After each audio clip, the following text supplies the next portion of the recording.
Good afternoon, ladies and gentlemen. It is indeed a pleasure and an honor to be here, uh, invited to address this gathering.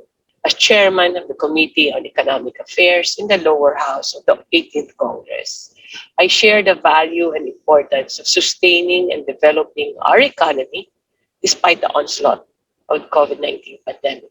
Our economy is a crucial and necessary factor in shaping our nation into a progressive and sustainable state, and it is my duty as legislator to draft policies that would enable us to rise again from the clutches of these obstacles we are now facing. I am, by training, I am a certified public accountant and a lawyer, but by profession and by choice, I think my passion really lies in the shaping and developing of our economy. Uh, Due to the fact that I have been elected several times as congresswoman for the past, I think, four recent elections. Indeed, there is a high rate of uncertainty related to COVID-19, whose pandemic impacts, economic performance, sustainability criteria, and development processes. In one recent study I've read, it mentioned that the effect of coronavirus on health and economic crisis.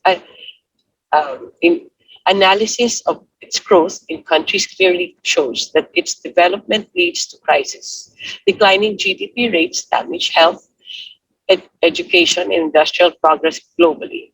According to another recent study, COVID-19 affects socio-economic circumstances because of declining global GDP, declining capital flows, fewer investment opportunities, and decreased trading that limited the economic loss. The pandemic impacts social parameters like the changes in sustainable psychological development.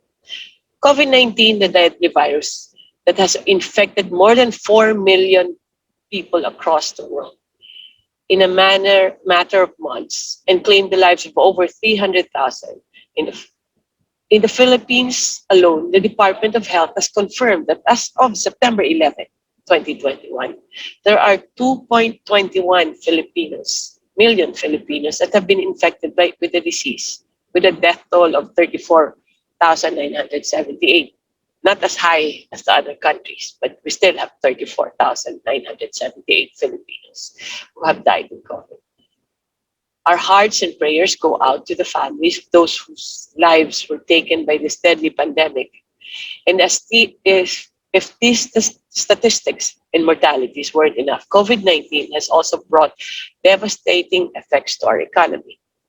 Many sectors have undoubtedly been affected by multitudes of community quarantines. By now, you must have seen the Moody's heat map and all the studies that show which industries are heavily, moderately, and slightly impacted by COVID-19.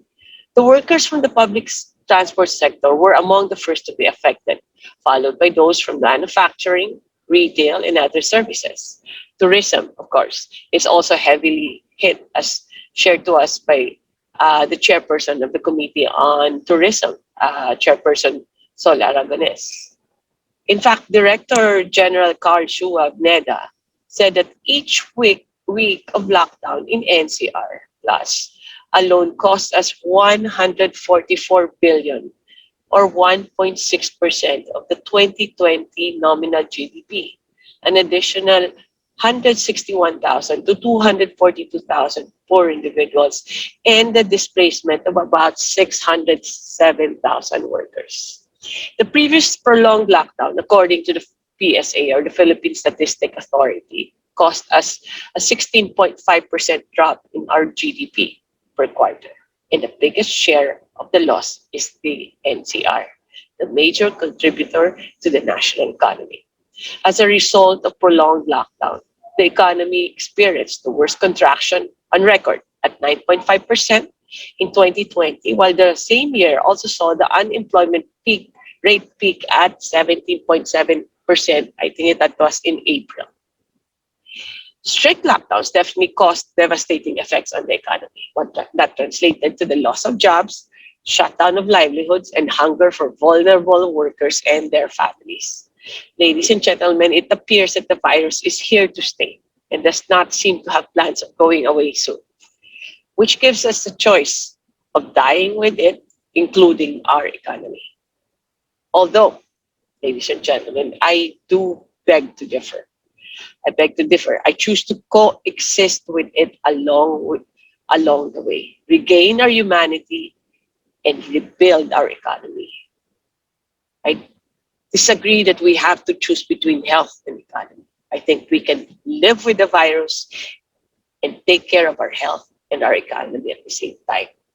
And how do we do that? You may ask. As a legislator, together with my colleagues, on our part, we legislated our country's plans and responses in fighting this pandemic by crafting and passing into law what is now known as in history as the RA 11469, or the Bayanihan to Heal as One Act. We also passed the Bayanihan 2, and we've also passed the Bayanihan 3, but it's still under deliberations in the Senate.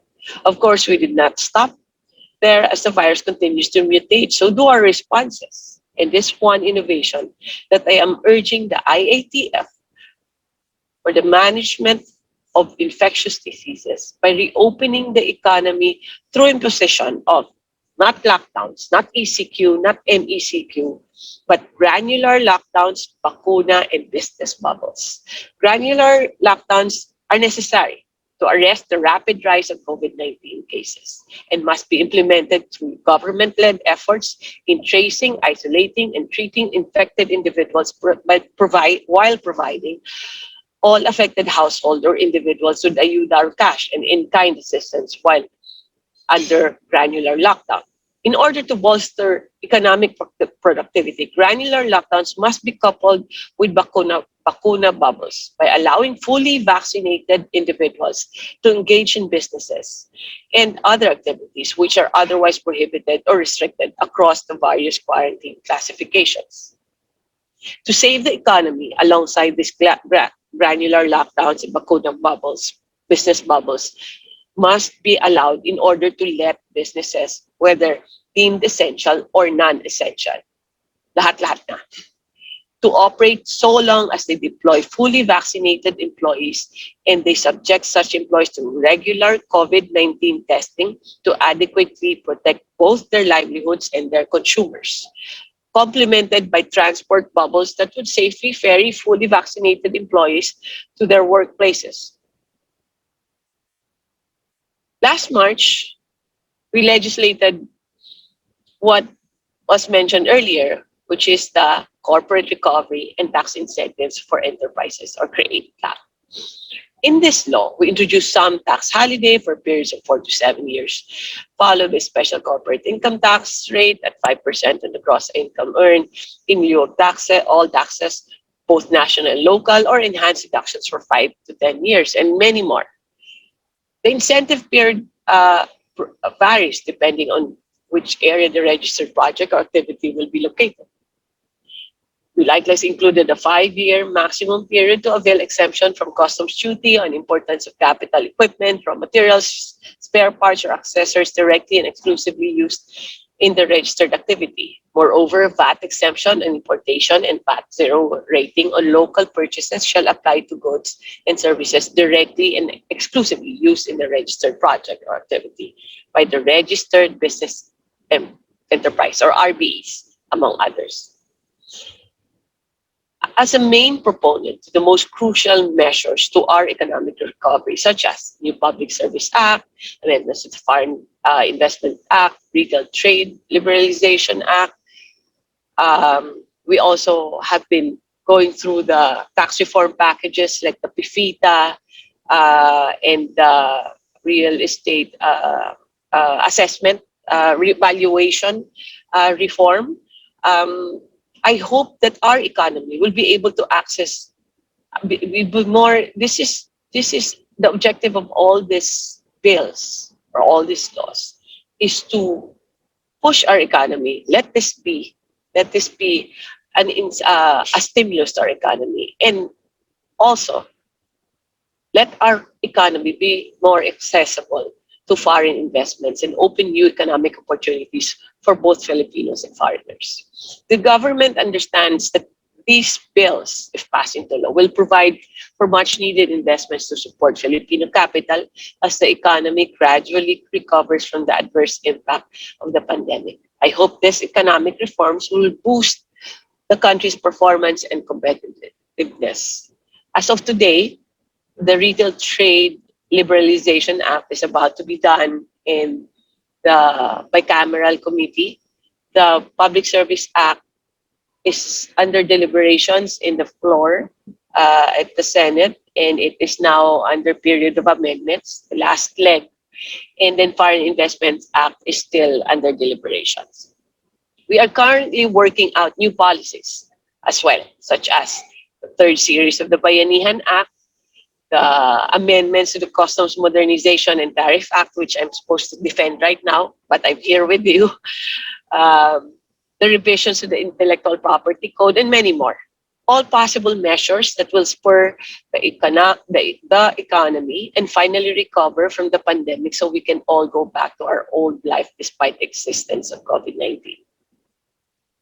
Of course, not only the legislature has all the answers to all the questions. It is with great pride that this organization, PhilExport, has had a crucial role in leading to the coexistence with the virus.